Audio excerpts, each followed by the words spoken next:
তৈরি করে দেখাবো কিভাবে শুধুমাত্র চালের গুঁড়া দিয়ে কোন কড়াইতে চিতই পিঠা তৈরি করলে একদম ফুলকো ফুলকো হবে তার একটি রেসিপি শেয়ার করব। এখানে আমি নিয়ে নিয়েছি 1.5 কাপ পরিমাণ চালের গুঁড়া। এই চালের গুঁড়া আমি মেশিন থেকে ভাঙিয়ে নিয়ে আসছি, খুব মিহি করে কিন্তু তৈরি করে দিয়েছে আমাকে। তো এখানে আমি দিয়ে দিয়েছি স্বাদ মতো লবণ দিয়ে চালের গুঁড়ার সাথে ভালো করে কিন্তু মিশিয়ে নিব।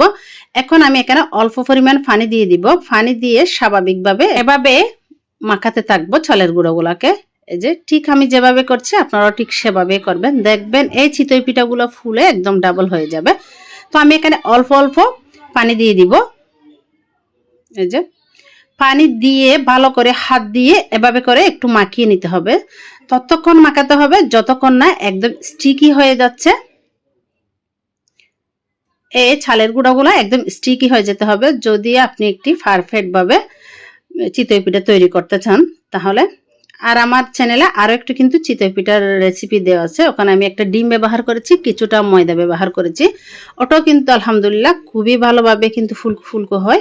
ওটা একদম সহজ পদ্ধতিতে তো করা যায়। তো যারা একদম শুধুমাত্র চালের গুঁড়া দিয়ে একটু ক্রিস্পি চিতই পিঠা খেতে পছন্দ করেন তাদের জন্য হচ্ছে আজকের এই রেসিপিটা। এই যে আমি এখানে আরো অল্প পরিমাণ পানি দিয়ে দিয়েছি।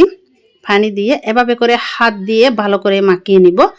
যে এটা একটু সময় সাপেক্ষের ব্যাপার আছে, এখানে আমার প্রায় 20 মিনিটের মতো সময় লেগেছে এই খামিটা তৈরি করতে। এই যে এটা কিন্তু মোটামুটি একদম স্টিকি হয়ে গেছে, দেখতেই পাচ্ছেন হয়তো আপনারা। এইভাবে করে হাত দিয়ে ভালো করে মাখিয়ে নিব। আমি আসলে এখানে সব কতক্ষণ ধরে যে মাখতেছি এটা তো ভালো করে এখন দেখানো হচ্ছে না, অনেকক্ষণ ধরে কিন্তু যতক্ষণ না স্টিকি হবে ততক্ষণ কিন্তু হাত দিয়ে এভাবে করতে হবে। যে আমি এখন পানি দিয়ে হালকা একটু লিকুইড করে নিব। তো এখানে অল্প অল্প পানি দিয়ে কিন্তু এই কাজটা করতে হবে, একেবারে পানি সবগুলা দিয়ে দিবেন না। এই যে এখন আমি আরো কিছুটা দিয়ে দিলাম পানি দিয়ে এভাবে আস্তে আস্তে করে মিশিয়ে নিব।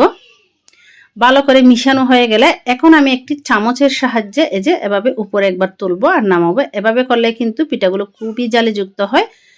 এটা রেস্টে রাখার কোনো প্রয়োজন নেই। আমি চুলার মধ্যে কিন্তু এই যে একটা চিতই পিঠার প্যান তুলে দিয়ে দিচ্ছি, ওটা ভালো করে গরম করে নিয়েছি। এটা হচ্ছে আমার প্রথম পিঠাটা মাশাআল্লাহ খুবই সুন্দর হয়েছে। তো আপনারা চেষ্টা করবেন চিতই পিঠা বানানোর ক্ষেত্রে এরকম মাটির খোলা অথবা যেগুলা লোহার কড়াই আছে এই লোহার কড়াইয়ে চিতই পিঠা তৈরি করার চেষ্টা করবেন। এরকম দস্তা বা সিলভারের হাঁড়িতে কখনোই চিতই পিঠা হবে না। এটা আমি আপনাদের একটু দেখাচ্ছি, অনেকে দেখতেছি এরকম হাঁড়িতে নাকি চিতই পিঠা হয়, আসলে কখনোই ফুলবে না এই পিঠাগুলা, বলেও আপনারা এই কাজটা করতে যাবেন না। তো আজকের এই চিতই পিঠার রেসিপিটি যদি আপনাদের ভালো লেগে থাকে তাহলে রেসিপিতে একটি লাইক কমেন্ট শেয়ার করে অন্যদের দেখার সুযোগ করে দিবেন। আর খেয়ে কোথা থেকে ভিডিওটি দেখছেন অবশ্যই জানাতে ভুলবেন না।